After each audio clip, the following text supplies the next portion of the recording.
నమస్కారం 9 TV news కి స్వాగతం. హెడ్లైన్స్ చూద్దాం. యాదాద్రి ఆలయానికి జాతీయ స్థాయి గుర్తింపు, ప్రసాదానికి భోగ్ సర్టిఫికెట్. సంక్రాంతికి ఊరెళ్తున్నారా? ఈ రూట్లో వెళ్తే పండగ తర్వాతే ఇంటికి.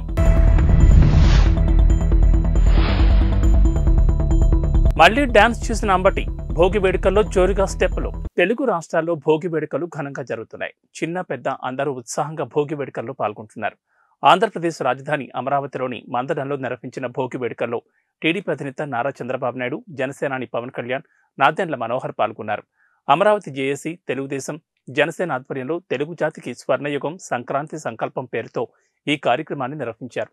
చంద్రబాబు, పవన్తో ఫోటోలు, సెల్ఫీలు తీసుకునేందుకు పిల్లలు, పెద్దలు పోటీపడ్డారు.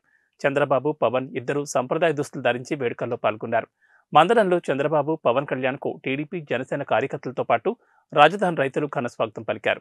అనంతరం నేతలిద్దరూ కలిసి భోగి మంటలు వెలిగించారు. అధికార వైసీపీ ప్రభుత్వం తీసుకున్న ప్రజా వ్యతిరేక నిర్ణయాల ఉత్తర్వులు, అమరావతి వ్యతిరేక ప్రతులను మంటల్లో వేసి నిరసన తెలిపారు. తెలంగాణ ప్రసిద్ధ పుణ్యక్షేత్రమైన యాదాద్రి ప్రసాదానికి జాతీయ స్థాయిలో గుర్తింపు లభించింది. ఈ విషయాన్ని FSSAI national food safety CEO IPS Kamal Vardhan Rao వెల్లడించారు. దేశంలో 70కి పైగా దేవాలయాలు భోగ్ సర్టిఫికెట్ కోసం దరఖాస్తు చేసుకోగా తొలిసారిగా రాష్ట్రంలోని 2 దేవాలయాలకు ఈ గుర్తింపు లభించింది. తెలంగాణ ప్రసిద్ధ పుణ్యక్షేత్రమైన యాదాద్రి శ్రీ లక్ష్మీ నరసింహస్వామి దేవస్థానం ప్రసాదానికి జాతీయ స్థాయిలో గుర్తింపు లభించింది. కేంద్ర ఆరోగ్య కుటుంబ సంక్షేమ శాఖ పరిధిలోని ఆహార భద్రతా ప్రమాణాల ప్రాధికార సంస్థ నుంచి భోగ్ జాతీయ స్థాయి గుర్తింపు పత్రం పొందింది. ఎఫ్ఎస్ఎస్ఏఐ చీఫ్ ఎగ్జిక్యూటివ్ ఆఫీసర్ కమలవర్ధన్ రావు శనివారం ఆలయ ప్రసాదాల విభాగం అధికారి రామ్మోహన్ రావుకు భోగ్ సర్టిఫికెట్ను అందజేశారు. ఇప్పటి వరకు దేశంలోని 70కి పైగా దేవాలయాలు ఈ సర్టిఫికెట్ కోసం దరఖాస్తు చేసుకోగా రాష్ట్రంలో తొలిసారిగా 2 దేవాలయాలకు మాత్రమే ఈ గుర్తింపు లభించింది. మధ్యప్రదేశ్లోని ఉజ్జయిని వంటి ప్రముఖ ఆలయాలకు మాత్రమే ఇప్పటి వరకు ఈ గుర్తింపు రాగా తాజాగా తెలంగాణలో యాదాద్రి, వర్గల్, సరస్వతీమాత ఆలయాలకు ఈ గుర్తింపు లభించడం విశేషం. కేంద్రం నుంచి వచ్చిన ప్రత్యేక ఆడిట్ బృందం యాదాద్రి, వర్గల్ దేవాలయాల్లో శుచి, శుభ్రత అంశాలపై పరిశీలన చేసి ఈ గుర్తింపునకు రిఫర్ చేసింది. భోగ్ సర్టిఫికెట్ సాధనకు తెలంగాణ ఫుడ్ సేఫ్టీ విభాగం కృషి చేసిందని ఆలయ అధికారులు తెలిపారు.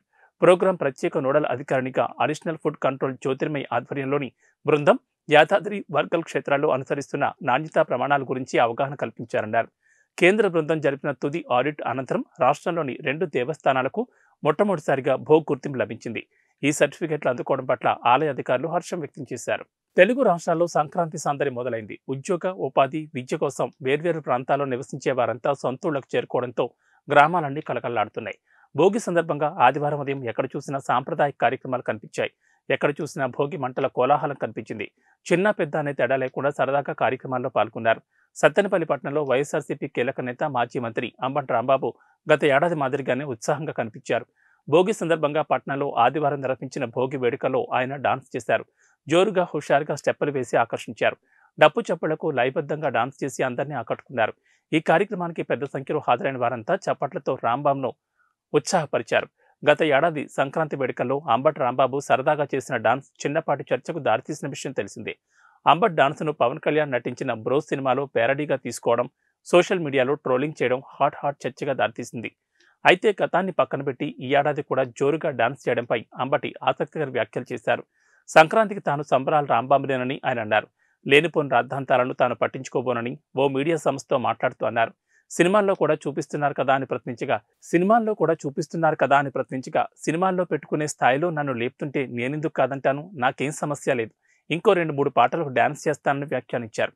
ఇదిలా ఉంచితే ఈ ఏడాది భోగి మంటల వేడుకల సాక్షిగా ప్రభుత్వ వ్యతిరేక నిరసనలను చేపట్టాలని విపక్ష టీడీపీ, జనసేన పార్టీలు తమ శ్రేణులకు పిలుపునిచ్చిన విషయం తెలిసిందే.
తన కొడుకు రాజారెడ్డి పెళ్లి సందర్భంగా వైఎస్ షర్మిల తెలుగు రాష్ట్రాలకు చెందిన ప్రముఖులను ఆహ్వానిస్తున్నారు. ఇరు రాష్ట్రాల ముఖ్యమంత్రులను పెళ్లికి ఆహ్వానించిన షర్మిల మాజీ సీఎం చంద్రబాబు నాయుడుతో పాటు ఇతర కీలక నేతలను కూడా స్వయంగా కలిసి ఆహ్వానించారు. తాజాగా నందమూరి తారకరత్న భార్య అలేఖ్యను కలిసి ఆహ్వాన పత్రిక అందించారు. అలేఖ్యతో షర్మిల, ఆమె భర్త అనిల్ కలిసి దిగిన ఫోటో సోషల్ మీడియాలో వైరల్ అవుతోంది. కాంగ్రెస్ నాయకురాలు వైఎస్ షర్మిల తనయుడు వైఎస్ రాజారెడ్డి మరికొద్ది రోజుల్లోని ప్రియా అట్లూరిని పెళ్లాడనున్న సంగతి అందరికీ తెలిసిందే. తన కుమారుడి వివాహ రిసెప్షన్కు రావాలని రాజకీయ రంగానికి చెందిన ప్రముఖులను షర్మిల ఆహ్వానిస్తున్నారు. తన సోదరుడు ఏపీ సీఎం జగన్ను ముందుగా ఆహ్వానించిన Sharmila Telangana CM Revanth Reddy, deputy CM Bhatti Vikramarka, మాజీ మంత్రి హరీష్ రావు, ఏపీ మాజీ సీఎం చంద్రబాబు నాయుడు సహా అనేక మందిని ఆహ్వానించారు. అయితే వాళ్ళందరికీ షర్మిల ఒక్కరిని వెళ్లి వెడ్డింగ్ ఇన్విటేషన్ ఇచ్చారు. కానీ నందమూరి ఫ్యామిలీకి చెందిన అలేఖ్యారెడ్డికి మాత్రం షర్మిల, ఆమె భర్త బ్రదర్ అనిల్ కలిసి ఇన్విటేషన్ అందించారు.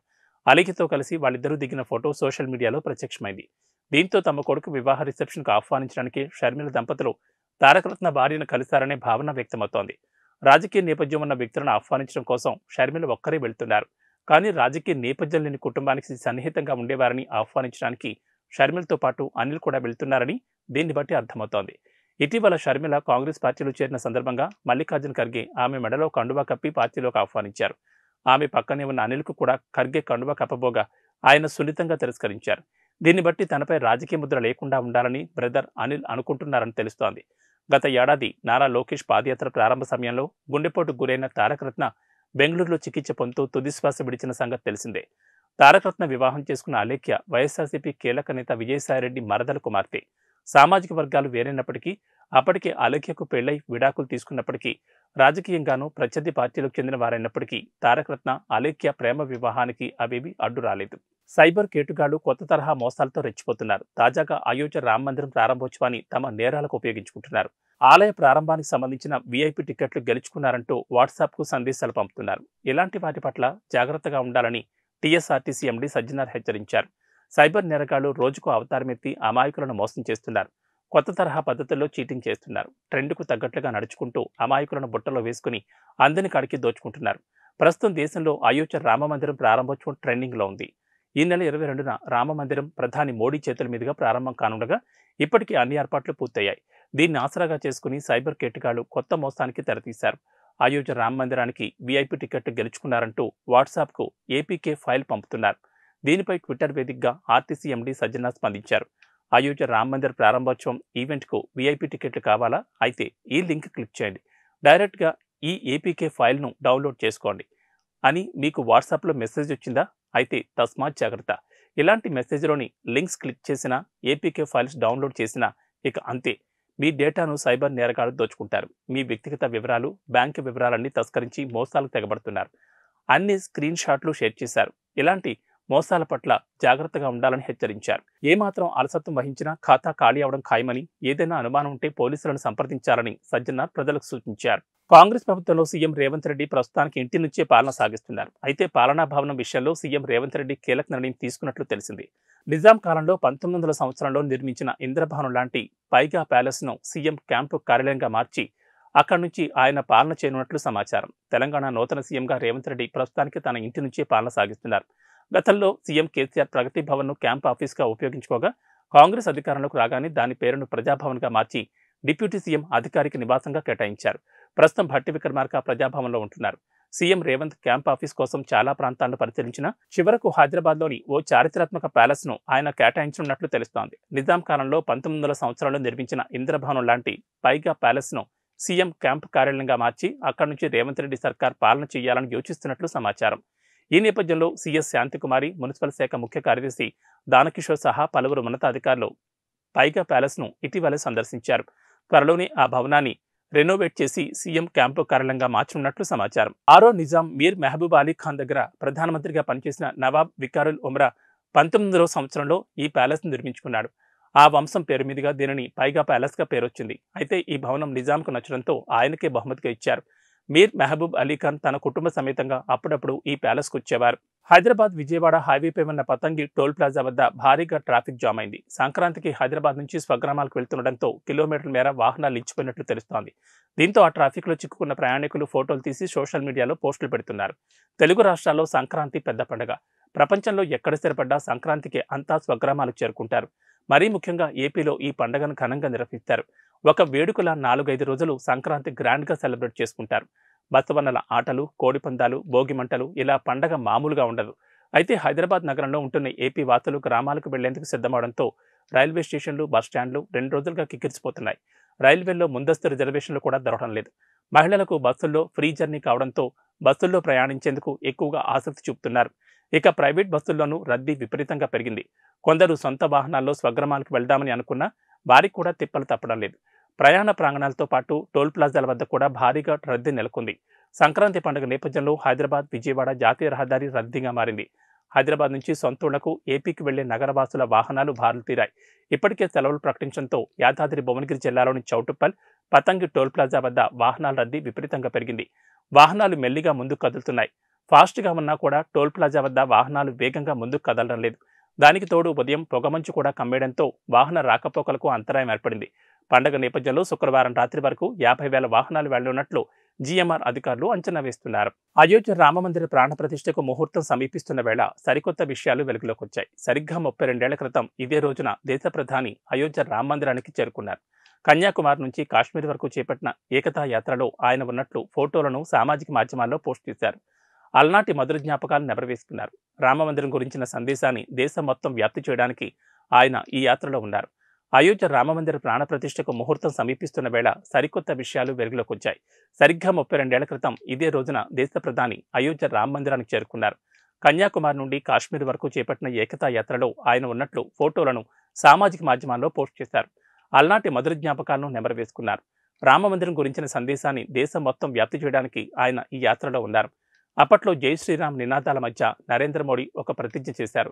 అయోధ్యలో రామమందిరం కట్టినప్పుడే తిరిగి వస్తానన్నారు. వాటికి సంబంధించిన ఫోటోలు ఇప్పుడు వైరల్గా మారాయి. కాశ్మీర్ను భారత్లో విలీనం చేయడం ద్వారా బీజేపీ దేశాన్ని ఏకం చేయడానికి తపస్సు చేసినట్లు ఈ సోషల్ మీడియా పోస్టులో పేర్కొన్నారు. నరేంద్ర మోడీ ప్రభుత్వంలో ఎట్టకేలకు శతాబ్దాల కలగా మిగిలిన భగవాన్ శ్రీరాముని ఆలయం ప్రతిష్ఠించబడిందని రాసుకొచ్చారు. అయోధ్యలో ఆ శ్రీరామచంద్రుడికి ఆలయం మాత్రమే కాదు, యావత్ అయోధ్య నగరమే పునర్నిర్మాణం జరుపుకుంటోంది. సర్వాంగ సుందరంగా తయారవుతోంది. లక్షల మందికి ఆతిథ్యం ఇచ్చేందుకు సిద్ధమవుతోంది. రైళ్లు, రోడ్లు, వాయు మార్గాల్లో చేరుకోవడానికి అవకాశం ఉన్న అయోధ్యలో ఆ మేరకు రవాణా మౌలిక వసతులను కేంద్ర రాష్ట్ర ప్రభుత్వాలు అభివృద్ధి చేస్తున్నాయి. అయోధ్య అనగానే అందరి దృష్టి అక్కడ నిర్మాణం పూర్తి చేసుకుంటున్న రామమందిరం, బాలరాముడి విగ్రహ ప్రాణప్రతిష్ఠపైనే ఉంది. ఆలయ ప్రారంభోత్సవం సందర్భంగా వచ్చే విశిష్ట అతిథులు, వారికి ఇవ్వబోయే బహుమతులు, ఆలయానికి వస్తున్న కానుకలు, ఇతర విశేషాల గురించి అందరూ ఆసక్తిగా తెలుసుకుంటున్నారు. ప్రారంభోత్సవం తర్వాత వీలును బట్టి రామజన్మభూమికి ట్రిప్ ప్లాన్ చేసుకుంటున్నారు. ఇంతవరకు బాగానే ఉంది. కానీ ఆలయానికి వచ్చే భక్తులకు ఆతిథ్యం ఇచ్చే అయోధ్య నగరం ఎలా ఉంది? మిలియన్ల సంఖ్యలో వచ్చే భక్తులకు ఆ నగరం ఆశ్రయం ఇవ్వగలదా? రోడ్డు విస్తరణ కారణంగా తొలగించిన భవనాల స్థానంలోనూ పునర్నిర్మాణ పనులు జరుగుతున్నాయి. ఇదిలా ఉంటే ఇప్పటికే ఇక్కడున్న హోటళ్లు, వసతి గృహాల నిర్వాహకులు తమ వ్యాపార సామర్థ్యాన్ని పెంచుకుంటున్నారు. ఈ క్రమంలో అదనపు అంతస్తులు లేదా విస్తరణ పనులు జరుగుతున్నాయి. ఈ క్రమంలో రియల్ ఎస్టేట్ రంగానికి రెక్కలొచ్చాయి. అయోధ్య నగరంతో పాటు పరిసర ప్రాంతాల్లో భూముల ధరలు పెరిగాయి. అమ్మకాలు, కొనుగోళ్లు సాగుతున్నాయి. సరికొత్త వెంచర్లు వెలుస్తున్నాయి. ప్రైవేట్ హోటళ్లు, రిసార్ట్లు పెరుగుతున్నాయి. నగరంలో ఆలయానికి సమీపంలో నివాస భవనాలున్న ప్రతి ఒక్కరూ తమ ఇళ్లను హోటళ్లుగా మార్చేస్తున్నారు. లేదంటే హోమ్ స్టేలు మార్చి తమ ఆదాయ మార్గాలను పెంచుకుంటున్నారు. ఈ క్రమంలో ప్రతి ఇంట్లోనూ నిర్మాణ పనులు జరుగుతున్నాయి. మొత్తంగా అయోధ్య నగరం మొత్తం under construction, work in progress అని చెప్పొచ్చు. రామజన్మభూమి తీర్థక్షేత్ర ట్రస్ట్ అయోధ్యలో ప్రాణ ప్రతిష్ఠాన కార్యక్రమానికి పలువురు ప్రముఖులను ఆహ్వానిస్తోంది. ప్రాణ ప్రతిష్టాపన రోజున అయోధ్యకు వచ్చే అతిథులకు ప్రత్యేక లడ్డూలను పంపిణీ చేసేందుకు కూడా ఏర్పాట్లు చేశారు. జనవరి 22న 1,00,000 మందికి పైగా భక్తులు అయోధ్యకు వస్తారని ఆలయ ట్రస్ట్ అంచనా వేస్తోంది. ఈ ప్రారంభోత్సవానికి ముందు జనవరి 16 నుంచి వివిధ కార్యక్రమాలు ప్రారంభం కానున్నాయి. ఈ నెల 22న అయోధ్య రామమందిరంలో జరిగే ప్రాణ ప్రతిష్టాపన కార్యక్రమంలో పాల్గొనేందుకు టీమిండియా మాజీ క్రికెటర్ సచిన్ టెండూల్కర్కు ఆహ్వానం అందింది. దేశవ్యాప్తంగా వివిధ రంగాలకు చెందిన సుమారు 11,000 మంది ప్రముఖులకు ఆలయ ట్రస్ట్ ఆహ్వానాలు పంపించింది. క్రికెట్ ప్రపంచంలో సచిన్ టెండూల్కర్తో సహా పలువురు క్రికెటర్లు ఇప్పటికే రామమందిరాన్ని ప్రారంభోత్సవానికి ఆహ్వానం అందుకున్నారు. వారిలో నీరజ్ చోప్రా, పివి సింధు, విరాట్ కోహ్లీ, రోహిత్ శర్మ సహా ఇతర ప్రముఖ క్రీడాకారులు ఉన్నారు. జాకీ ష్రాఫ్, రజనీకాంత్, రణబీర్ కపూర్ వంటి సినీ పరిశ్రమ ప్రముఖులకు కూడా ఆహ్వానాలు అందాయి. ఈ సందర్భంగా రామజన్మభూమి తీర్థక్షేత్ర ట్రస్ట్ సభ్యులు మాట్లాడుతూ 11,000 మందికి పైగా అతిథులు, ఆహ్వానితులకు జ్ఞాపికలను అందజేసేందుకు ఏర్పాట్లు చేస్తున్నట్లు తెలిపారు. ఇవి బులెటిన్ విశేషాలు. నమస్కారం.